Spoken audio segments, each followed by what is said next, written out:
નમસ્કાર મિત્રો, મારી યુટ્યુબ ચેનલની અંદર તમારું હાર્દિક સ્વાગત છે.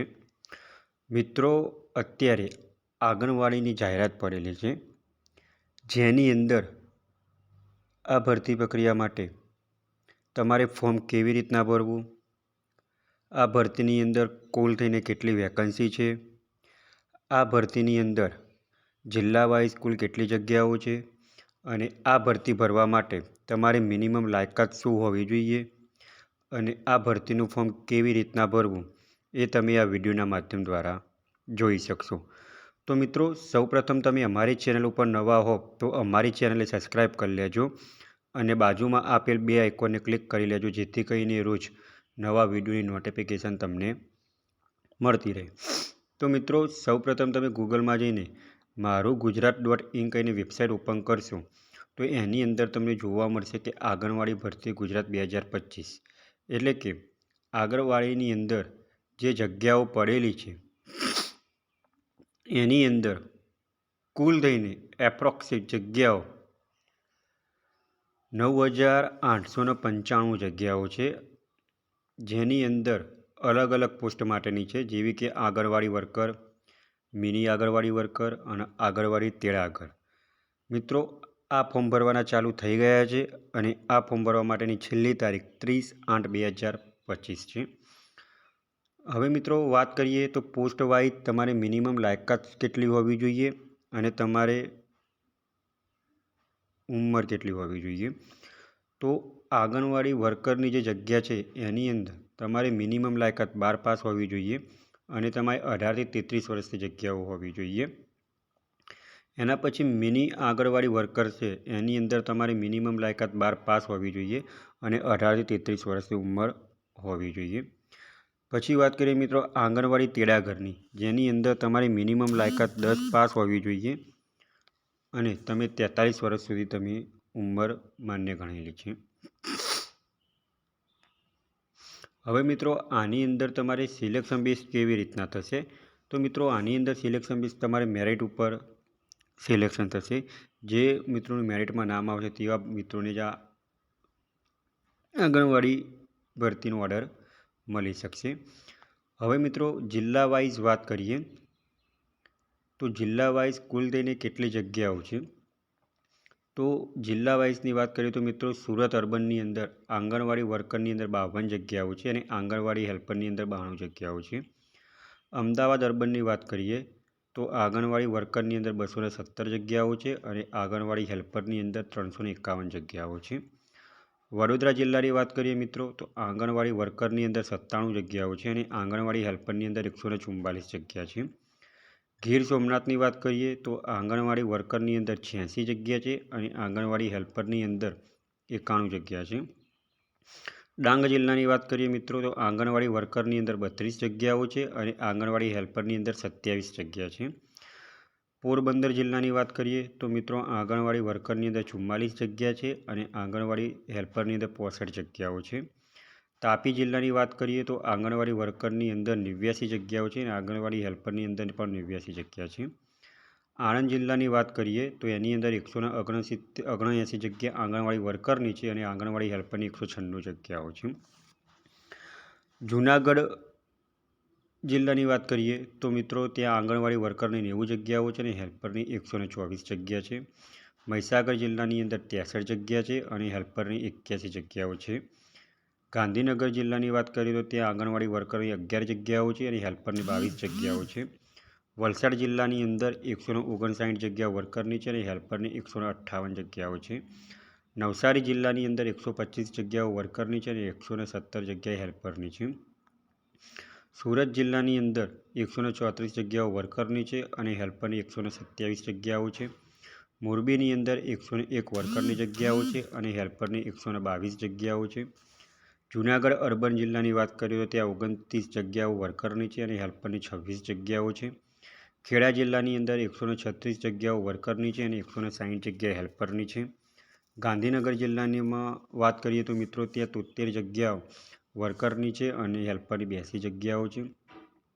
દેવભૂમિ દ્વારકાની વાત કરીએ તો 74 જગ્યાઓ વર્કરની છે અને હેલ્પરની 135 જગ્યાઓ છે. અમરેલીની અંદર 149 જગ્યાઓ વર્કરની છે અને 185 જગ્યા હેલ્પરની છે. અમદાવાદની અંદર 148 જગ્યા વર્કરની છે અને 172 જગ્યાઓ હેલ્પરની છે. કચ્છ જિલ્લાની અંદર 245 જગ્યાઓ વર્કરની છે અને 374 જગ્યાઓ હેલ્પરની છે. ભાવનગર જિલ્લાની અંદર 37 જગ્યાઓ વર્કરની છે અને 46 જગ્યા હેલ્પરની છે. નર્મદા જિલ્લાની મિત્રો વાત કરીએ તો 81 જગ્યાઓ વર્કરની છે અને 73 જગ્યાઓ હેલ્પરની છે. મહેસાણા જિલ્લાની અંદર 186 જગ્યાઓ વર્કરની છે અને 207 જગ્યાઓ હેલ્પરની છે. બનાસકાંઠાની અંદર 168 જગ્યાઓ વર્કરની છે અને 379 જગ્યા હેલ્પરની છે. વડોદરા જિલ્લાની વાત કરીએ તો 40 જગ્યાઓ વર્કરની છે 40 જગ્યાઓ વર્કરની છે અને 64 જગ્યાઓ હેલ્પરની છે. પંચમહાલ જિલ્લાની અંદર વાત કરીએ તો મિત્રો 92 જગ્યાઓ વર્કરની છે અને 106 જગ્યાઓ હેલ્પરની છે. દાહોદ જિલ્લાની વાત કરીએ તો 157 જગ્યાઓ વર્કરની છે અને 179 જગ્યા હેલ્પરની છે. બોટાદ જિલ્લાની વાત કરીએ તો 54 જગ્યાઓ વર્કરની છે અને 64 જગ્યા હેલ્પરની છે. સાબરકાંઠા જિલ્લાની વાત કરીએ તો 137 જગ્યા વર્કરની છે અને હેલ્પરની 142 જગ્યાઓ છે. પાટણ જિલ્લાની વાત કરીએ મિત્રો તો 130 જગ્યા વર્કરની છે અને 166 જગ્યા હેલ્પરની છે. સુરેન્દ્રનગર જિલ્લાની વાત કરીએ તો 126 જગ્યાઓ વર્કરની છે અને 172 જગ્યાઓ હેલ્પરની છે. અરવલ્લી જિલ્લાની વાત કરીએ તો 83 જગ્યાઓ વર્કરની છે અને 111 જગ્યાઓ હેલ્પરની છે. જામનગર જિલ્લાની વાત કરીએ તો 44 જગ્યાઓ વર્કરની છે અને 41 જગ્યાઓ હેલ્પરની છે. રાજકોટ જિલ્લાની વાત કરીએ તો મિત્રો 114 જગ્યાઓ વર્કરની છે અને 191 જગ્યાઓ હેલ્પરની છે. ભરૂચ જિલ્લાની વાત કરીએ તો 81 જગ્યાઓ વર્કરની છે અને 120 જગ્યા હેલ્પરની છે. છોટાઉદેપુર જિલ્લાની વાત કરીએ તો 80 જગ્યાઓ વર્કરની છે અને 112 જગ્યાઓ હેલ્પરની છે. જામનગર જિલ્લાની વાત કરીએ તો 84 જગ્યાઓ વર્કરની છે અને 141 જગ્યાઓ હેલ્પરની છે. રાજકોટ જિલ્લાની વાત કરીએ તો 36 જગ્યાઓ વર્કરની છે અને 48 જગ્યાઓ હેલ્પરની છે. આમ કુલ થઈને વર્કરની 4305 જગ્યાઓ છે અને હેલ્પરની 5590 જગ્યાઓ છે અને ઓલ ઓવર 9800 પ્લસ જગ્યાઓ છે. હવે આની અંદર મિત્રો વાત કરીએ તો આ ફોર્મ આંગણવાડીનું કોણ ભરી શકશે? તો ઓનલી ફોર લેડીઝ એટલે કે ફિમેલ જ આંગણવાડીની જગ્યાઓ ભરી શકશે. અને એજ્યુકેશન ક્વોલિફિકેશન તમારે મિનિમમ 10 પાસથી 12 પાસ કરેલું હોવું જોઈએ. હવે મિત્રો આની અંદર તમને ઉંમરને પણ અહીંયા દર્શાવેલું છે અને આ ભરતી ભરવા માટે તમારે કોઈ એપ્લિકેશન ફી ભરવાની છે નહીં. હવે મિત્રો સેલરીની વાત કરીએ તો જે લોકો આંગણવાડી વર્કરમાં જગ્યા છે એની અંદર પર મંથ 10,000 રહેશે. મિની આંગણવાડી વર્કરની અંદર સેલરી પર મંથ 10,000 રહેશે અને આંગણવાડી તેડાગરની અંદર 5500 રૂપિયા રહેશે. હવે મિત્રો સિલેક્શન પ્રોસેસ કેવી રીતના થશે? તો તમારું સિલેક્શન પ્રોસેસ તમારા મેરિટ બેઝના આધારે રહેશે. આની અંદર કોઈ લેખિત એક્ઝામ રહેશે નહીં. તમે જેવા મેરિટની અંદર આવશો તો એની અંદર તમારું કન્ફર્મ ગણાશે. હવે મિત્રો એપ્લાય કેવી રીતના કરવું એ પહેલાં તમારે બીજી કોઈપણ વધારાની માહિતી જોઈતી હોય તો અહીંયા નોટિફિકેશન પર તમે ક્લિક કરશો તો નોટિફિકેશનના માધ્યમ દ્વારા પણ તમે માહિતી મેળવી શકશો. તો અહીંયા મિત્રો તમે નોટિફિકેશન અથવા તો એપ્લાય ઓનલાઈન ઉપર ક્લિક કરશો તો તમને આ રીતના પણ અહીંયા જોવા મળશે કે ડિસ્ટ્રિક્ટ વાઇઝ કે જિલ્લા વાઇઝ પણ અહીંયા તમને PDF આવેલી છે. અને મિત્રો આ ફોર્મ ભરવા માટે તમારે એપ્લાય ઓનલાઈનની લિંક તમને વિડીયોના ડિસ્ક્રિપ્શનમાં આપેલી છે અને આપણે વિડીયોના માધ્યમ દ્વારા પણ જોઈ શકશું કે એપ્લાય કેવી રીતના કરવું. અહીંયા હું ફોર એક્ઝામ્પલ તરીકે કોઈપણ એક જિલ્લો પસંદ કરું જેને હું અહીંયા PDF ઓપન કરું છું. એ PDFની અંદર તમારે દરેક માહિતી મળી શકશે. તો અહીંયા મિત્રો તમે જોઈ શકો છો કે PDFની અંદર અહીંયા તાલુકાની સંખ્યા દર્શાવેલી છે, ઘટકની સંખ્યા દર્શાવેલી છે, કુલ કેટલી જગ્યાઓ છે અને તેડાગરમાં કુલ કેટલી જગ્યાઓ છે એ પણ અહીંયા દર્શાવેલી છે. એ પણ તમે અહીંયા જોઈ શકો છો. જે તમે દરેક જિલ્લા વાઇઝ તમે PDF ઓપન કરશો તો આ રીતના જે પેપરમાં જાહેરાત આવેલી છે એ જ પેજ ઓપન થશે. હવે મિત્રો એપ્લાય કેવી રીતના કરવી? તો એપ્લાય કરવા માટેની લિંક પણ તમને વિડીયો ડિસ્ક્રિપ્શનમાં આપેલી છે અને આપણે વિડીયોના માધ્યમ દ્વારા પણ જોઈ શકશું કે ફોર્મ કેવી રીતના ભરવું. તો અહીંયા તમે એપ્લાય ઉપર ક્લિક કરશો તો આ રીતના એનું વેબ પેજ ઓપન થશે. તો જે તમારે આ વેબ પેજ ઓપન થાય એને તમારે કોન્સેપ્ટ ફોર્મ આવશે જે અહીંયા તમારે સૂચનાઓ લખેલી છે એ સૂચનાને તમે સ્ક્રોલ કરશો અને નીચે તમારે આઈ એગ્રી બટન ઉપર ક્લિક આપવાનું છે. તમે જેવું આઈ એગ્રી બટન ઉપર ક્લિક આપશો તો આ રીતના એનું સ્ટેપ બાય સ્ટેપ માહિતી ખુલશે. સૌપ્રથમ તમારે રજિસ્ટ્રેશન કરવાનું છે. એની અંદર તમારે સૌપ્રથમ જિલ્લો પસંદ કરવાનો છે, તમે કયા જિલ્લામાં ભરવા માગો છો એ. ત્યાર પછી તમારે તાલુકો પણ પસંદ કરવાનું છે. એના પછી તમારું ગામ હોય તો ગામ અથવા તો શહેર પસંદ કરવાનું છે. તમે જે શહેર પસંદ કરશો એના અંદર તમારે જે વોર્ડ આવતો હોય વોર્ડની અંદર તમારે વોર્ડ વાઇઝ જગ્યાઓ પસંદ કરવાની છે. ત્યાર પછી તમારે આંગણવાડી પસંદ કરવાની છે. જે તમારે વોર્ડની અંદર જે આંગણવાડી આવતી હોય જે તમારે તાલુકાની અંદર જે વાસ આવતો હોય એ તમારી આંગણવાડી સિલેક્ટ કરવાની છે. ત્યાર પછી તમારું પોતાનું નામ અંગ્રેજીમાં લખવાનું છે.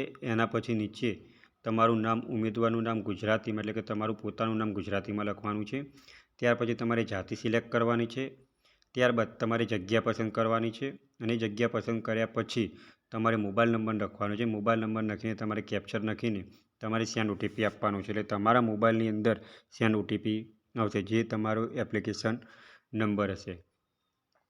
એ એપ્લિકેશનના નંબરના માધ્યમથી તમારે આગળની માહિતી ભરવાની રહેશે.